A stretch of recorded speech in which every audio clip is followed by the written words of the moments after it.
Hello everyone and welcome back to the Rich Life Training Series powered by Grosso University. I'm your host Dominic Caminata, CEO of Grosso University, the industry-leading training and consulting group. I'm here with my dear friend and mentor, Dr. InJun Chong, who's the CEO of Reveal Wellness and the founder of this amazing Rich Life program. The mission of this series, as you know by now, is to provide you with incredible, actionable information to optimize your physical and mental performance so you can truly live the rich life you deserve. In this course, we're going to be talking about your relationship with your colleagues and coworkers and how this can impact your well-being more than you realize. So just kind of kicking things off here, some of these people watching this may be a part of a big team, maybe a part of a small team, maybe they're the owner of the business, maybe they're a sales leader, maybe they're a sales rep, somewhere in marketing. So why do you feel that the workplace relationships can impact people's health more than they realize? Well, because they have accountability. They can help each other grow if they choose to look at it that way, as opposed to being competitive amongst each other. Right. Because as you and I have talked before, the more minds together, it stimulates and triggers different things to bring out stuff that you would not come about on your own sometimes. Yeah, so when I think about how much time are you spending with the people you work with compared to even your family or your friends? You know, in many ways, you're probably spending more time with your coworkers and your peers at work than you are with your family. So I think more than anything, it's important that those relationships are fulfilling, that they're beneficial for all people involved, that we make sure that those are strong relationships that benefit us, right? That we're not just going to work, put our blinders on, doing our work and then going home. You know, let's make sure we're present in the workplace and being of value, not just to the company, but to those around us, right? So it's important to, lead by example, even if you're not in a leadership role. Because I think of Brian Tracy's quote on leadership, and this is something that everybody should start doing, is be the kind of leader that people would follow voluntarily, even if you had no title or position. So leadership is not just a position on an org chart. So leadership is a way of living, and it's something that I always strive to be in and out of work. If I go to the workplace, I want to figure out a way that I can lead. And whether it be my lifestyle, whether it be my health and well-being, whether it be simply how I treat people, how I communicate with people, you're always on parade, right? So what type of example are you going to set for those around you? What type of value are you going to bring into their lives? And also, are you going to be a joy to those around you? Or are you the person that walks into the room with that negative cloud of energy, that low vibrational living that we're talking about, and you kind of bring the room down, right? So why do you feel that's important? Like, it should be everyone's goal to be of value, but also be that uplifting joy that walks into a room and adds positive vibration to a room. It's time to listen up, closers. Before you go any further, you need to hear this. The Grosso University Sales Academy Masterclass is not just another training opportunity.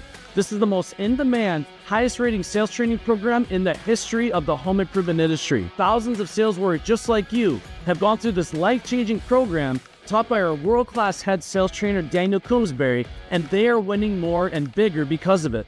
If you're serious about dominating in sales, this is where you go to sharpen your edge. The best part is, it's 100% virtual and happens on the second Monday of every month, so there are absolutely zero excuses not to invest in your growth and development. Why don't you go ahead and hit the link in the description to learn more and lock in your spot and get ready to ignite the greatness within. On behalf of Grosso University, yes, you are a closer, and back to the video. Reciprocates then, and that contribution goes both ways. Yeah. And then you help other people up level and make them aware of things they might not be aware of, because they might not realize some of the toxic bullshit they bring into work because of stuff they've been exposed to. And then you can be that accountability person for them in a loving, nurturing way. So you're nourishing them at the same time you're nourishing yourself. Because as you bring that into the relationship, then that helps them start looking at those other ways that they can give you and contribute back. That's just human nature. So I had a lot of salespeople over the years ask me, Dominic, what's the number one piece of advice you can give me to be a top performer? And my answer was always the same. I said, you need to make your personal mission in life to be a mentor, a coach, and a leader to everyone else around you. I want you to be that salesperson that others look up to for inspiration and advice. When they have a tough time, you're the first person they go and ask questions to try to rebound and hit the road running, right? Because guess what's going to happen? When you're there for them, when you need help, guess who's going to be there for you? Like you said, it reciprocates. So you call it relationship capital all the time. I really love it. You want to explain what relationship capital is? Well, you're investing in them, but also investing in yourself at the same time. Yeah. And it's not a selfish thing. Because as you're saying before, when you can bring value into someone's life, that up levels them, and then they reciprocate it back in a different way, maybe even somebody else. You're kind of paying it forward oftentimes. Yeah. So what are some toxic behaviors that you often see in high pressure work environments? You know, when people come into the workplace, you see like the same types of toxic behaviors over and over. And how does that impact the overall environment around them? Oftentimes it's selfishness. They want to look at it as competitors or competition, especially in the sales industry. Because I work with people in real estate and also automotive industry, and I see these individuals as opposed to trying to help one another. And it's wild because there's enough for everyone. And the more you come into it with a different attitude as opposed to mine, that's constricting, right? So when you constrict, you're really going to limit your potential as to everything else that's outside and around. Because of maybe our poverty mindset, negative belief systems about themselves or others that hinders them, and oftentimes they're not even realizing it. And when you have that, you're really squeezing everything away from you as opposed to drawing things and attracting things to you. Yeah. Anybody that goes to work wants to feel like what they do has purpose and meaning, right? So now, one thing I think about a lot, if you think about how this country was founded, we have our founding fathers that wrote something really interesting. I believe it was in the Declaration of Independence. And it said, we are all created equal. And everyone has different definitions to what that means. My definition is, we are all created equal, meaning that I have no power or authority over anyone. And why is this relevant to this conversation? When you go into a workplace, let's say you are in a leadership role and you're talking down to your staff as this power authority, and you're giving all this negative pressure to perform, you're gonna lose respect and passion and loyalty from that employee very quickly, right? You're gonna be somebody that they highly resent and don't wanna be around. And I always think about, you know, what are those parking lot meetings when I'm not there? What are they talking about, right? Instead, I want them to understand that although I'm in a leadership role, I have no power or authority over anyone here, because I understand very plainly that this company would not exist if it weren't for the things that they are doing day in and day out to keep this thing moving forward. So I talk about my definition of a leader, for example, is an inspirational agent of influence that can navigate their team to a clearly defined destination. Nowhere in that definition does it talk about I am a power and authority over everybody else, because I believe we're all created equal, meaning as a human being, I don't have any authority over you. You're just as important and powerful as me. Right? We're on the same wavelength, but how can we collaborate and work together to achieve a common goal?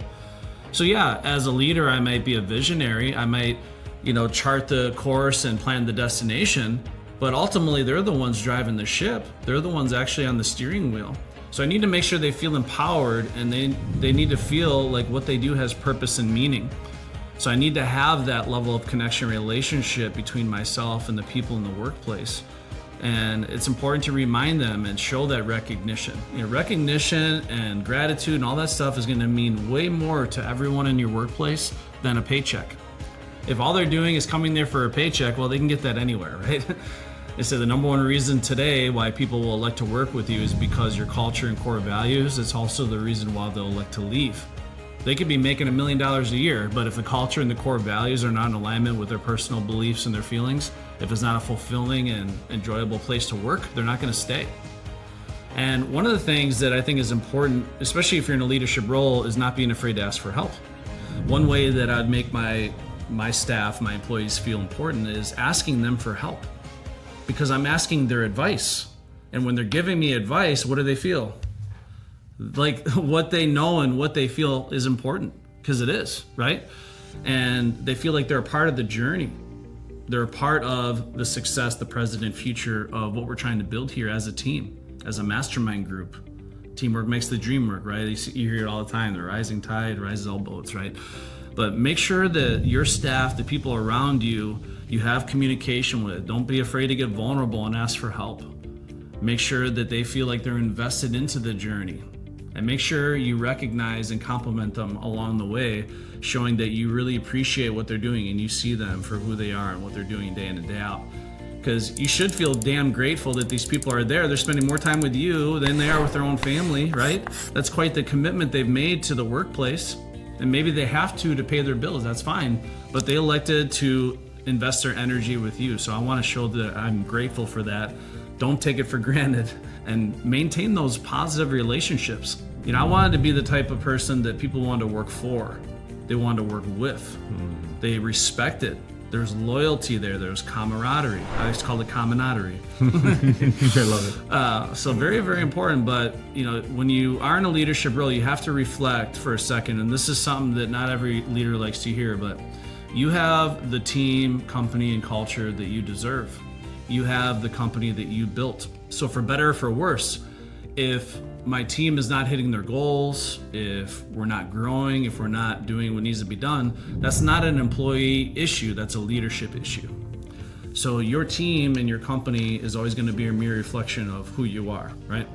Now, when I say the word leadership, don't think that I'm only saying somebody that's in a leadership role, because leadership is a lifestyle. So whether you're a sales professional, you're in marketing, you're in production or operations, there's a lot of different positions, but every single one of you has an opportunity to be a leader.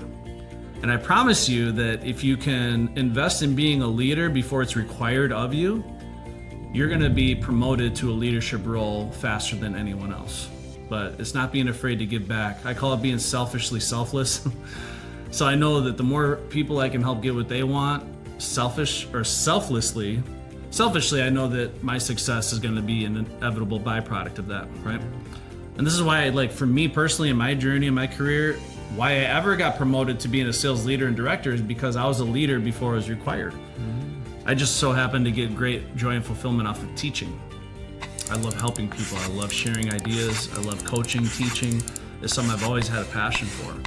And that was recognized, right? Because I was being a leader before I was a leader on an org chart, and it was a natural progression to get into that role. So I guess, let me ask you, Dr. InJun Chong, so what would be some advice you would give leaders who want to better create a healthier work culture, right? Because culture is really everything nowadays at the workplace. What are some things that you would advise them to really focus on when trying to strive for a healthy work culture? Are you ready to take control of your health and start living a rich life? Then it's time for us to talk. I'm Dr. InJun Chong, CEO and the founder of Reveal Wellness. It's been my life's dedication helping sales warriors, business leaders, entrepreneurs, and high achievers just like you optimize their performance in their personal and professional lives. If you're feeling stuck and burned out and you're ready to reignite your vitality, click the link in the description and connect with me directly. Because above anything else, you deserve to live a rich life, and I can help you get there. I'm looking forward to meeting with you, and back to the video. Empower those individuals within the company, giving them the opportunity to voice and to share their opinions and ideas. You know, without them, you have nothing. Yeah. And at that point, now you don't really truly get to take your business to where it could possibly go. And so the delegation of tasks and giving them the opportunity, sometimes even to fail, to empower them and instill in them a belief that you have in them, because everybody wants someone to believe in them. Right? And so just like with that young, we'll say us, I'm thinking about some of these professional athletes I dealt with, they started off with that little boy with that football in their hand, right? And someone encouraged them and empowered them, and the next thing you know, here they're a professional, Hall of Famer, right? And so somewhere along the line, though, someone had to give them the chance to fail, but also help support them as they're going through it, and then changing that verbiage around from failing as to, wow, you had a new opportunity of how something didn't work. And then try to empower in them of that negative, taking away that negative of the fear of failing or risking failure. Because think about it, all you that are in leadership roles or in business, you've made some choices that probably didn't produce the outcome that you were expecting it to, but you still continue to persevere and move forward and strive forward. And if you didn't, and you stuck in that failure mode, you'd never be able to get where you're at right now. To give that opportunity back to someone else to help lift them up along that way or along that path, so then they become a leader just like yourself. And if you're amongst all these other leaders, you get to delegate out. Guess what you get to do? Rise even higher. It's a very sensitive thing. So I've actually seen $20 million companies in this industry go bankrupt overnight because they have a mass exodus of their staff. So because they weren't present, they didn't make anybody feel like they're respected, appreciated, even of value whatsoever. And they all came together and decided, you know what, we're all gonna leave on the same day. The whole leadership team and the sales team all left on the same day. And the company went from being $20 million a year company to going bankrupt overnight. So that's why this is a very precious thing we never want to take for granted, because the reason why your company exists is because what all those people are doing day in and day out. And of course, in sales especially, we love competition, right? I think it's healthy to have some competition every now and then. But I feel like more important than competition or comparison is collaboration, right? So can you speak to that? Obviously competition can be healthy, making it fun, making it light, getting and fighting to be the best. But what is the difference between that and collaboration amongst the team? Growth. Growth. Yeah, opportunity. Because we start doing competition and comparison that leads to destruction because of some selfishness, undermining, some dishonesty, lack of integrity, character, things to succeed or overcome the next person. Mm-hmm. At that point, now you're just going to destruct everything with inside that, and it ruins the culture, it poisons everything in that house, right? As opposed to collaborating, helping each other in competition to help, like you do with me, kind of challenging and seeing in me something I might not see in myself, because that enriches you then too, because now you've empowered somebody else that they'll turn around, they'll actually help support and empower you, so that you can build that as opposed to going the other direction. Yeah, and just like disease, this doesn't happen overnight, right? So employees have a feeling of dis-ease. Yeah, true. And eventually they end up sharing that dis-ease with people around them, and it spreads into this toxic disease and cancer throughout your organization, and it's self-destructive. But it's a self-inflicted wound, right? So we got to make sure we're doing what we can to make sure those around us, whether, again, I'm just a 9-to-5 employee of the business, or if I'm in a leadership role, do your part to be a leader, do your part to bring joy to those around you, because it will come back to you, right? So obviously love yourself first, but then love those around you, share that love, share that joy, share that positive vibe with people at the workplace, and be present, be there for them. Communication, as we talk about over and over, is key. If I didn't have a constant stream of communication with the people on my team, I would be so disconnected with them, eventually that would lead into a poor workplace, a poor culture. And it's really important that you get honest with yourself on what your core values really are. So many companies navigate through this world without any sense of why they're doing what they're doing, what their core values are. And if the people on your team have no idea why they're doing what they're doing and why it matters, it's going to be a very unfulfilling lifestyle for them. But when they can get behind the why they do what they do, and they have clear direction, and they understand what the core values are of the business, that makes it a much more gratifying, fulfilling place to be and place to work at. I actually had it wasn't doctor, it was Waldo the Wingman Waldman. He's a fighter pilot in the Air Force. He always talks about, you got to know the why before you fly, right? So once people have a clear why they do what they do, and it has purpose and meaning, they can get behind the vision. Now they're willing to come to the workplace and give it their best, and again, collaborate together to achieve a common goal. So it's absolutely essential in any business that you have strong collaboration, even amongst departments. You see a lot of companies that are very siloed, where you got marketing over here, sales over here, production, and it's like different departments against one another instead of collaborating and working together.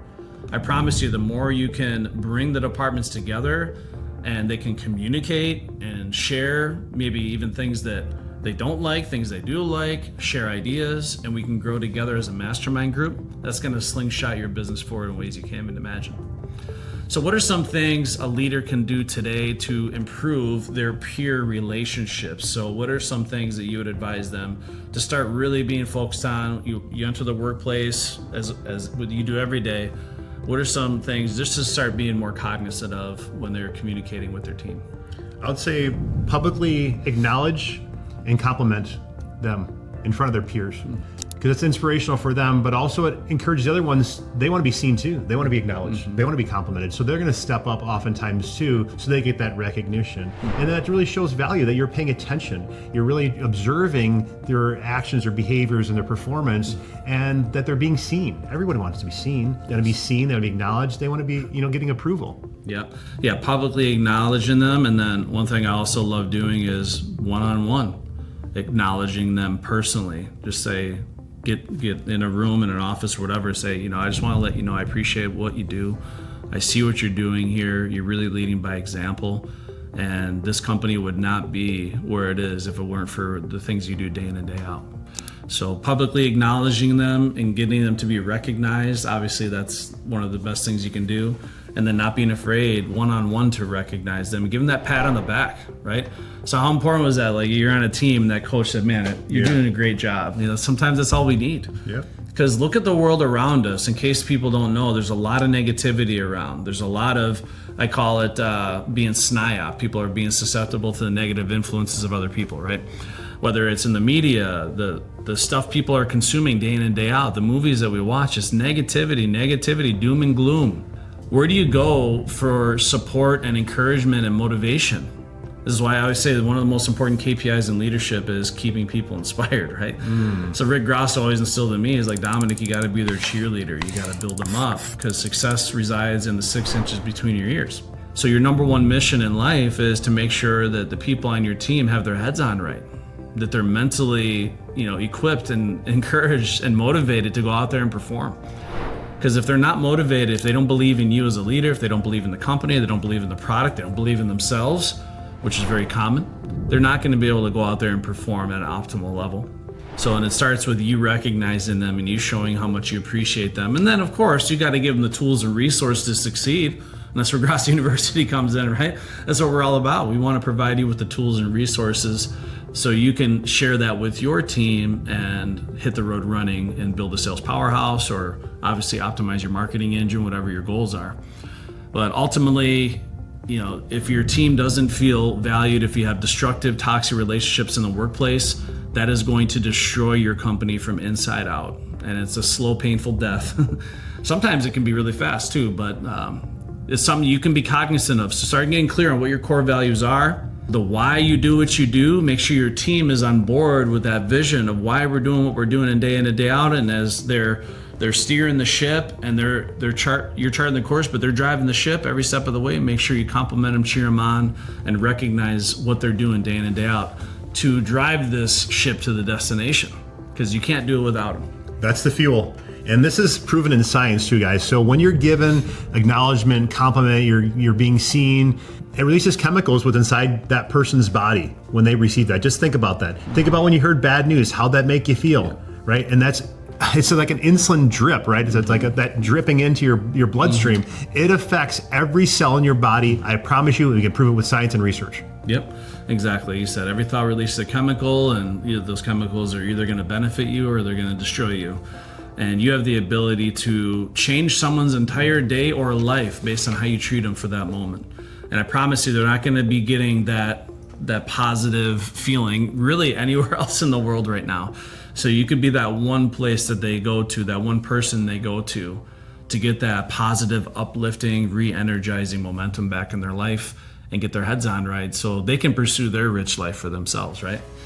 So obviously a very important topic, but make sure that next time you go to work, you make it a personal mission to acknowledge those around you, make them feel special. Don't take those relationships for granted. Again, you spend a lot of time with these people, a lot of times more time than you spend with your own family. You want to make sure that these are beneficial relationships for you and for everyone involved. I want to thank you all for joining us on another episode of the Rich Life Training Series powered by Grosso University. We hope this course challenged the way you think about success, health, and fulfillment. Be sure to check out all the amazing content we have with Dr. InJun and I covering this incredible life-changing video series. Remember, you do deserve a rich life. And on behalf of our entire team at Grosso University, yes, you are a closer.